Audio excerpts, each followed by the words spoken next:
दोस्तों, एक ऐसी गरीब लड़की की कहानी जिसका नाम रोशनी होता है, जो कि पटना की रहने वाली होती है। और रोशनी पटना में रहकर एलएलबी फाइनल ईयर की पढ़ाई कर रही होती है। रोशनी बहुत ज़्यादा गरीब घर की लड़की थी और उसके पापा जो थे वह एक टैक्सी चलाया करते थे। रोशनी अपने 3 बहनों में से सबसे बड़ी थी। रोशनी के पापा को लगता है कि शायद उनकी लड़की अब बड़ी हो गई है, अब उसकी शादी कर देनी चाहिए। जिस वजह से रोशनी के पापा रोशनी के लिए एक लड़का देखने लग जाते हैं। कुछ समय बाद होता भी कुछ ऐसा है कि रोशनी के रिश्तेदारों वालों के लोग के द्वारा पता चलता है कि एक लड़का है जो कि सरकारी स्कूल में टीचर है। उस लड़के का नाम मनीष होता है। कुछ समय बाद रोशनी के पापा मनीष के परिवार वालों से मिलते हैं और फिर रोशनी की शादी मनीष से फिक्स कर देते हैं। लेकिन दोनों की शादी में एक प्रॉब्लम बहुत ज़्यादा क्रिएट हो रहा था कि वह समस्या यह था कि दहेज में लड़का जो था वह 4 व्हीलर गाड़ी मांग रहा था। और गाड़ी में भी उसको नॉर्मल गाड़ी नहीं चाहिए थी, बल्कि 20 से 25 लाख की 4 चक्का गाड़ी चाहिए थी। लेकिन रोशनी के जो पापा थे वह बहुत ज़्यादा गरीब थे और वह इतना महंगा गाड़ी या फिर इतना ज़्यादा दहेज वो नहीं दे पा रहे थे। लेकिन फिर भी जब रिश्तेदार के लोग आपस में मिलजुल कर बातचीत करते हैं तो उन दोनों के बीच में, दोनों परिवारों के बीच में बातचीत बन जाती है। और रोशनी के पापा मनीष के घर वालों से और मनीष से कहते हैं कि बेटा, हमको जितना भी बनेगा मैं तुमको उतना दहेज दे दूंगा, लेकिन बात अगर गाड़ी की है तो मैं उतनी महंगी गाड़ी तो नहीं दे पाऊंगा। जो मुझे अच्छा लगेगा, मुझे जो समझ में आएगा वही गाड़ी मैं तुझे दे पाऊंगा। लेकिन जो मनीष था, वह मनीष एकदम से जिद पकड़ लिया था कि नहीं, मुझे तो 20 से 25 लाख की बड़ी गाड़ी चाहिए। लेकिन मनीष जो था वह रोशनी को छोड़ना भी नहीं चाहता था, क्योंकि रोशनी दिखने में बहुत ज़्यादा खूबसूरत थी और पढ़ने में भी अच्छी खासी थी। वह एलएलबी की तैयारी कर रही होती है। कुछ समय बाद वह जज बन जाएगी या तो वकील तो बन ही जाएगी। जिस वजह से मनीष के परिवार वाले सोचते हैं कि लड़की पढ़ने लिखने में बहुत ज़्यादा अच्छी है, तो मैनेज करके कैसे भी करके शादी को कर लिया जाए। उसके बाद मनीष के पापा मम्मी रोशनी के पापा से बातचीत करते हैं और कहते हैं ठीक है, आपको जो अच्छा लगेगा आप दहेज में दे दीजिएगा। उसके बाद रोशनी और मनीष की शादी दोनों की फिक्स कर दी जाती है। लेकिन जो रोशनी के पापा थे वह इस शादी को लेकर बहुत ज़्यादा परेशान थे, बहुत ज़्यादा टेंशन में थे, क्योंकि वह एक टैक्सी चलाने वाले आदमी थे और उनके पास इतना पैसा नहीं था कि वह दहेज का सारा सामान खरीद पाएं और लड़के को 20 से 25 लाख की गाड़ी दे पाएं। रोशनी के पापा के पास उनकी एक छोटी सी जमीन होती है और उसी जमीन पर वह लोग अनाज उगाते थे और उसी से जो अनाज होता था वह लोग खाते थे, अपनी जीविका चलाते थे। अब रोशनी के पापा के पास और कोई रास्ता समझ में नहीं आ रहा था। रोशनी के पापा उस जमीन को गिरवी रख देते हैं और उससे जो पैसा मिलता है उस पैसे से मनीष को दहेज लेने के लिए सारा सामान खरीदते हैं। और वह किसी तरीके से वह उसे 10 लाख की एक 4 व्हीलर गाड़ी भी खरीद देते हैं। और वह सोचते हैं कि हमारी बिटिया, हमारी लड़की अगर वहाँ जाएगी तो हमारी लड़की वहाँ पर बहुत ज़्यादा खुश रहेगी। यही सब सोच करके रोशनी के पापा अपनी बेटी की शादी करने के लिए जमीन गिरवी रख देते हैं, उससे तय कर देते हैं। रोशनी अपने पापा से कहती भी है कि पापा, क्या जरूरत है इतना सब दहेज देने का और ऐसे लड़के से शादी करने का जो हम लोगों की इज्जत ना करे। अगर मैं उससे शादी करूंगी तो उससे हमारी पूरी जिंदगी बर्बाद हो जाएगी, हमारे घर वाले बर्बाद हो जाएंगे, ना तो हमारे पास जमीन रहेगा ना तो हमारे लिए खाने के लिए कुछ रहेगा। यह शादी मैं नहीं करना चाहती हूँ, मैं किसी और लड़के से शादी कर लूंगी। आपको इतना दहेज देने की कोई ज़रूरत नहीं है। लेकिन रोशनी के पापा उसकी बातों को नहीं मानते हैं और जाहिर सी बात है कि कोई भी माता पिता यही सोचेंगे कि उनकी लड़की की शादी जहाँ भी हो वह हंसी खुशी से अपने जीवन में रहे। उसके बाद शादी की तैयारियां धूमधाम से होने लगती हैं और शादी का दिन भी नज़दीक आ जाता है। कुछ दिनों बाद मनीष जो है वह धूमधाम से बारात लेकर रोशनी के घर पर आ जाता है। सब कुछ ठीक ठाक चल रहा था, लेकिन जैसे ही जयमाल का समय होता है तब मनीष रोशनी के पापा से कहता है कि हमारा दहेज का जितना भी सामान आप लोग रखे हैं वह सारा सामान आप लोग हमको एक बार दिखा दीजिए। उसके बाद रोशनी के पापा दहेज का सारा सामान मनीष के पापा मम्मी और सभी बारातियों को दिखाया जाता है। सभी लोग उस सामान को देखकर खुश हो जाते हैं। लेकिन मनीष जब गाड़ी देखता है तब वह बहुत ज़्यादा गुस्सा हो जाता है और कहता है कि आप लोगों से मैं दूसरी गाड़ी बोला था, आप लोग इतनी सस्ती गाड़ी हमको ला कर दे दिए। जब तक मुझे महंगी गाड़ी नहीं मिलेगा तब तक मैं आपकी लड़की से शादी नहीं करूंगा। अब मामला यहाँ पर बिगड़ने लगता है। शादी का माहौल था, काफ़ी ज़्यादा लोग वहाँ पर इकट्ठा हुए थे और सभी लोग परेशान हो जाते हैं। रोशनी के जो पापा थे वह मनीष के सामने हाथ जोड़ रहे थे। कहते हैं कि बेटा, मैं जितना भी कर सकता था उतना मैंने आपके लिए किया, और बात सिर्फ गाड़ी की नहीं है। आप हमारी बेटी को देखिए, हमारी बेटी पढ़ी लिखी है और वह 1-2 सालों में वकील बन जाएगी। वकील नहीं तो जज जरूर बन जाएगी, उसका भी आप तो ध्यान रखिए। लेकिन मनीष फिर भी रोशनी के पापा के बातों को नहीं मानता है। तब तक कुछ देर बाद सारे रिश्तेदार के लोग वहां पर इकट्ठा हो जाते हैं और मनीष के मम्मी और पापा को समझाते हैं। मनीष के मम्मी पापा मनीष को समझाते हैं, लेकिन मनीष समझने का नाम नहीं ले रहा था। मनीष के पापा मम्मी यहाँ तक कहते हैं कि बेटा, जो मिल गया है वह मिल गया है, अब इतना नाराज होने की कोई ज़रूरत नहीं है, आराम से शादी कर लो, लड़की बहुत अच्छी है। लेकिन फिर भी मनीष उस बात को नहीं मान रहा होता है और गुस्से में आकर के वह रोशनी के पापा को 2-4 थप्पड़ मार देता है। लेकिन रोशनी के पापा फिर भी मनीष के पैरों में गिरकर गिड़गिड़ाते हैं, माफ़ी मांगते हैं, उनसे हाथ जोड़कर विनती कर रहे होते हैं और कह रहे थे कि हमारी बेटी की ज़िंदगी खराब हो जाएगी, हमारी बेटी बहुत अच्छी है, इसमें उसकी कोई गलती नहीं है। बात गाड़ी की है तो मैं कुछ महीनों में और कुछ पैसे व्यवस्था करके आप लोगों को दे दूंगा, पैसे दे दूंगा। आप लोगों को जितना भी मिल रहा है आप लोग रख के चुपचाप लड़की से शादी कर लीजिए। तभी रोशनी को किसी ने बता दिया था कि जो मनीष है वह तुम्हारे पापा को बहुत ज़्यादा थप्पड़ मार दिया है दहेज के लिए। दोस्तों, रोशनी जब यह बात सुनती है तो बहुत ज़्यादा परेशान हो जाती है, बहुत ज़्यादा हैरान हो जाती है। रोशनी एक रूम के अंदर सज रही थी, संवर रही थी, अपने रूम के अंदर बैठी हुई थी और वह जयमाल की तैयारी होने का वेट कर रही होती है कि कब वह समय आएगा और वह जयमाल पर आएगी, अपने पति को वरमाला डालेगी। लेकिन जब उसको पता चलता है कि मनीष उसके पापा को मार दिया है, तब रोशनी दौड़ते हुए रोते हुए अपने पापा के पास आ जाती है और वहाँ जब जाती है तो उसको पता चल जाता है कि जो मनीष है वह सिर्फ एक गाड़ी के चक्कर में इतना सारा हंगामा किया है। वहाँ पर रोशनी बहुत ज़्यादा मनीष के ऊपर गुस्सा हो जाती है और उससे बहुत ज़्यादा नाराज़ हो जाती है और उससे कहती है कि तुम्हारे जैसे लालची इंसान से मैं शादी कभी भी नहीं करूँगी, चाहे उसके लिए मुझे कुछ भी करना क्यों ना पड़ जाए। रोशनी अपने पापा से कहती है कि पापा, मैं तो आपसे बहुत पहले ही मना कर रही थी कि जो लड़का इतना ज़्यादा दहेज लेकर मुझसे शादी करेगा तो क्या पता वह लड़का मुझे खुश रख पाएगा या नहीं रख पाएगा।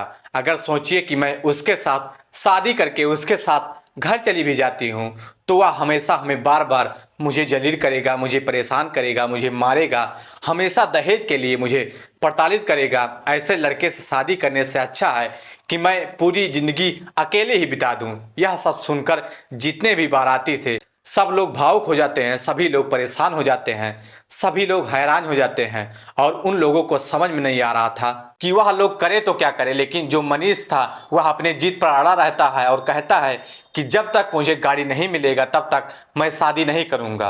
और होता भी कुछ ऐसा है, दोनों पक्षों में लगभग झगड़ा हो जाता है। रात के करीब 1 बज जाते हैं और जब 1 बज जाते हैं तो दोनों पक्ष एक दूसरे की बातों को मानने के लिए तैयार नहीं थे, जिस वजह से जो मनीष था वह अपने बारात को लेकर वापस अपने घर चला जाता है।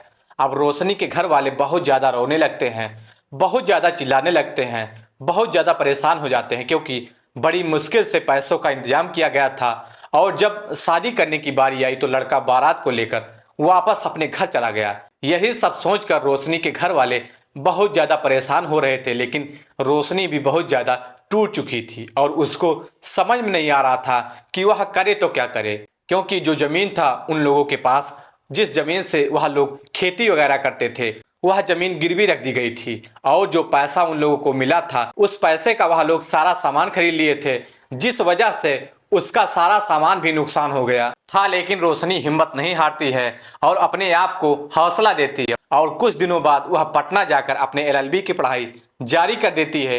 रोशनी के गांव में ही एक लड़की की शादी होती है तो रोशनी के पापा सारा सामान कम पैसों में ही उसको दे देते हैं, जिस वजह से उनको कुछ पैसा मिल जाता है और वह सामान भी बिक जाता है। अब रोशनी पटना में रहकर खूब मन लगाकर अपनी पढ़ाई कर रही थी और जब उसका एलएलबी कंप्लीट हो जाता है तब वह सिविल जज की तैयारी करना शुरू कर देती है और पढ़ाई करने के साथ साथ वह छोटे छोटे बच्चे को भी पढ़ाती थी, जिससे थोड़ा बहुत उसका खर्चा निकल जाया करता था। रोशनी पहली बार सिविल जज का एग्जाम देती है तो उसका सिलेक्शन नहीं हो पाता है। वह एग्जाम में फेल हो जाती है, लेकिन वह हिम्मत फिर भी नहीं हारती है और वह फिर से तैयारी करती है और दूसरी बार भी उसका एग्जाम क्रैक नहीं हो पाता है, लेकिन दूसरी बार उसका किस्मत साथ नहीं देता है। कुछ नंबरों से उसका सिलेक्शन नहीं हो पाता है, लेकिन वह अपना हौसला नहीं छोड़ती है, अपना हौसला बरकरार रखती है और जब तीसरी बार वह सिविल जज का एग्जाम देती है तब वह एग्जाम पास कर लेती है और कुछ महीनों बाद वह सिविल जज में उसका सिलेक्शन हो जाता है। जिस दिन रोशनी का सिलेक्शन सिविल जज में हुआ था उस दिन रोशनी बहुत ज़्यादा रोई थी अपने पुराने दिनों को याद करके, क्योंकि उसकी ज़िंदगी में बहुत कड़ी मुश्किलों का सामना करना पड़ा था। शायद वह अपनी ज़िंदगी में ऐसा सोची भी नहीं थी कि उसको इतने सारी मुश्किलों का सामना करना पड़ेगा। शायद आप लोग इस कहानी के माध्यम से नहीं समझ पाएंगे, लेकिन जिस इंसान के ऊपर इतना सब कुछ बीत रहा होगा वह इंसान बहुत अच्छे से समझ जाएगा। लेकिन रोशनी जब जज बन जाती है तो उसके घर वाले उससे बहुत ज़्यादा खुश हो जाते हैं और सोचते हैं कि चलो अच्छा हुआ कि उसकी शादी मनीष से नहीं हुई। यहाँ तक कि रोशनी के गांव के चारों तरफ यह बात फैल जाती है कि रोशनी अब एक सिविल जज बन चुकी है और यह बात अखबारों के माध्यम से सभी लोगों के पास पहुंच जाती है। यह बात जब मनीष के घर वालों को पता चलता है कि रोशनी अब सिविल जज बन चुकी है, जिस वजह से मनीष के घर वाले बहुत ज़्यादा हैरान हो जाते हैं। मनीष को जब ये बात पता चलता है कि जो रोशनी है वह सिविल जज बन चुकी है तब वह बहुत ज़्यादा हैरान हो जाता है और वह अपने मन ही मन में सोचने लगता है कि शायद हमको उस दिन रोशनी से शादी कर लेना चाहिए था। लेकिन जब रोशनी सिविल जज बन जाती है तो उसकी पोस्टिंग कई जगह पर होती है, कभी इधर कभी उधर, कई जगह उसकी पोस्टिंग होती है। लेकिन 2-3 सालों बाद जब रोशनी की पोस्टिंग बिहार के गया जिले में होती है तो वहाँ पर वह अपनी सेवाएं प्रदान कर रही होती है, जज की सेवाएं दे रही होती है।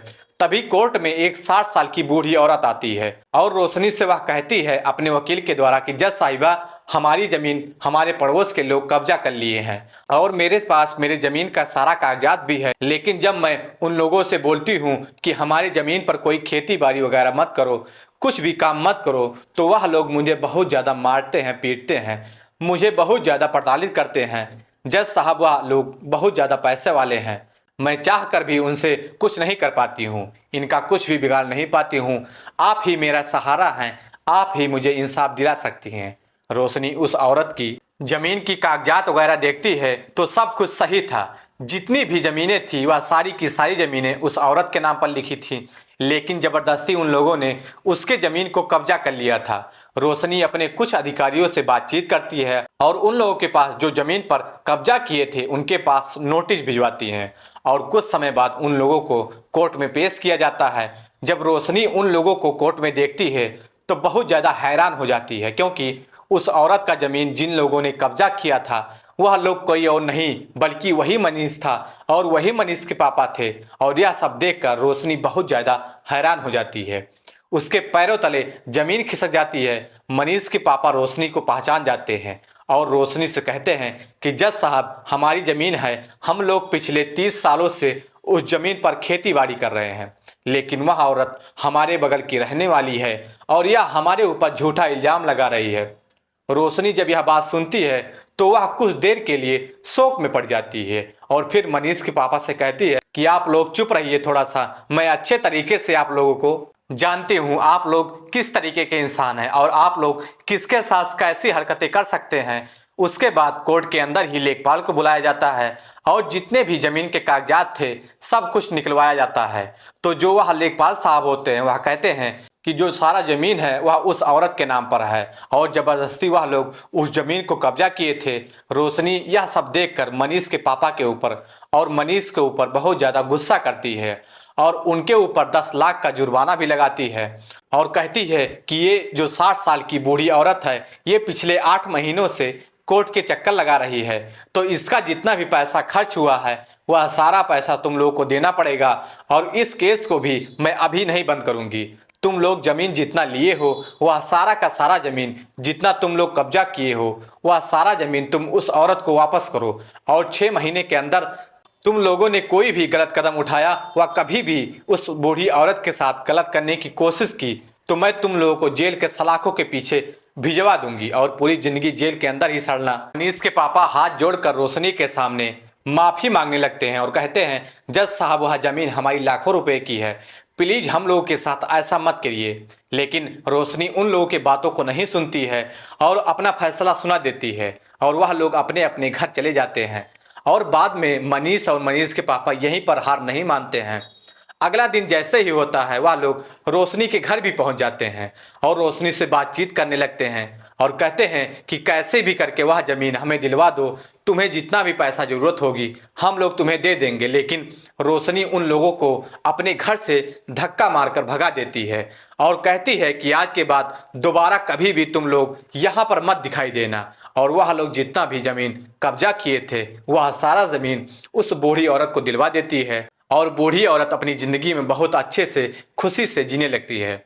दोस्तों, रोशनी अपना बदला मनीष से और उसके पापा से ले लेती है और जब यह बात रोशनी के पापा को पता चलती है कि मनीष और उसके पापा कोर्ट में पेश हुए थे और उन्होंने एक बूढ़ी औरत के साथ इतना गंदा और घिनौना काम किया है, तो यह सारी बातें सुनकर रोशनी के पापा बहुत ज़्यादा खुश हो जाते हैं। उनको लग रहा था कि शायद चलो अच्छा हुआ कि रोशनी की शादी मनीष से नहीं हुई, क्या पता कि अगर शादी हो भी जाती तो हमारी बेटी रोशनी की ज़िंदगी बर्बाद हो जाती।